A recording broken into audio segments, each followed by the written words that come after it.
जय श्री राधे। जागरण 10 सितंबर 2021। संक्रमण बढ़ने का खतरा, गति 120 शब्द प्रति मिनट, कुल शब्द 432। प्रारंभ करें। केरल और कुछ अन्य राज्यों में कोरोना संक्रमण के बढ़ते मामले देखकर इस आशंका को बल मिलना स्वाभाविक है कि क्या तीसरी लहर शुरू होने वाली है। हालांकि इस सवाल पर फिलहाल विशेषज्ञ अलग अलग विचार व्यक्त कर रहे हैं, लेकिन इसके बाद भी कुछ राज्यों में कोरोना संक्रमण के मामले बढ़ना कोई शुभ संकेत नहीं। बीते कुछ दिनों से प्रतिदिन कोरोना संक्रमण के 40,000 से अधिक मामले सामने आ रहे हैं। इसके अलावा कोरोना वायरस के कुछ नए प्रतिरूप भी सामने आए हैं। हालांकि अभी उन्हें खतरनाक नहीं माना गया है, लेकिन इसका भरोसा नहीं कि वे कब संक्रमण को तेज़ी से बढ़ाने का काम करने लगें। इन हालात में उचित यही है कि संक्रमण से बचे रहने के उपायों को लेकर सचेत रहा जाए।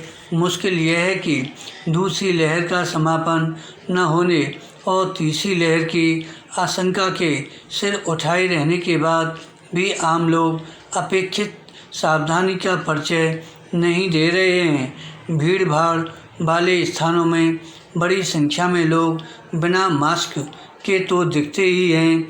वे शारीरिक दूरी का परिचय देना भी जरूरी नहीं समझते। छोटे शहरों, कस्बों और गांवों में लोगों के रुख रवैये से तो ऐसा लगता है कि वे यह मान बैठे हैं कि कोरोना या तो है ही नहीं, या फिर उसके संक्रमण का कोई खतरा नहीं रह गया है। यह ठीक रवैया नहीं, यह लापरवाही संक्रमण को बढ़ाने वाली और तीसरी लहर को निमंत्रण देने वाली साबित हो सकती है।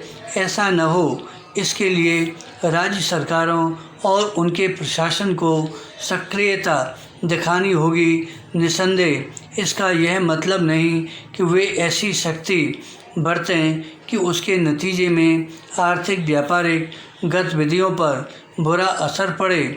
ऐसा कुछ भी नहीं किया जाना चाहिए, लेकिन इसके साथ ही लोगों को आगाह तो किया ही जा सकता है। बराम इसके अलावा ऐसी व्यवस्था की जा सकती है जिससे सार्वजनिक स्थलों और खासकर भीड़ भाड़ वाली जगहों पर लोग कोरोना प्रोटोकॉल का पालन करें।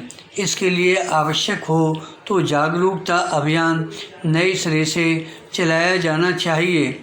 लोगों को कोरोना संक्रमण से बचे रहने के लिए आगाह करना इसलिए भी आवश्यक है क्योंकि एक तो स्कूल कॉलेज खुलने लगे हैं और दूसरे त्योहारों का सिलसिला शुरू होने वाला है।